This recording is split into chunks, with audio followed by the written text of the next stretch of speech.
yung tangent, that is sine over cosine, di ba? So, sine x over cosine x.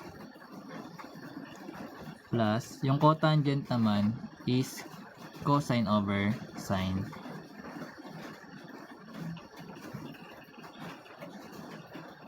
Then, yung kabila, actually kahit wag natin. So, sige gawin natin both sides. So, meron tayong second, that is walang ko. So, that is 1 over cosine. Times yung cosecant, meron siyang ko. So, yung reciprocal niya is walang ko. Which is 1 over sine. Gets? Hindi, gusto ko dalawa. Joke lang. Try lang natin nga. Hindi yan. Pero babalik pa rin naman siya actually. Di ba? Anyways. Ito muna. Ito guys, fraction. So, LCD lang kukunin.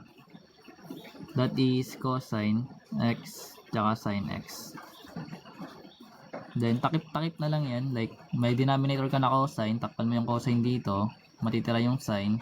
Multiply mo dun sa numerator. So, magiging sine squared, di ba? Magiging sine squared.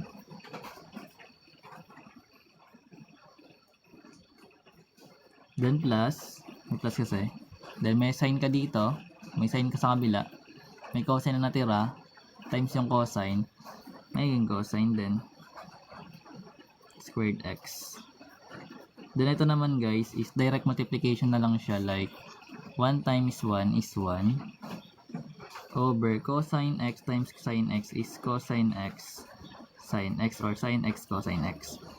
Then alam naman natin guys na ang sine squared plus cosine squared x is equals sa 1 based sa Pythagorean identity. So magkakaroon ka na rin ng 1 over cosine x sine x equals na siya sa kabilang side.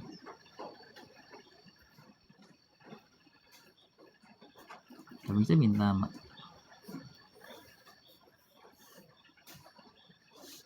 Sige na.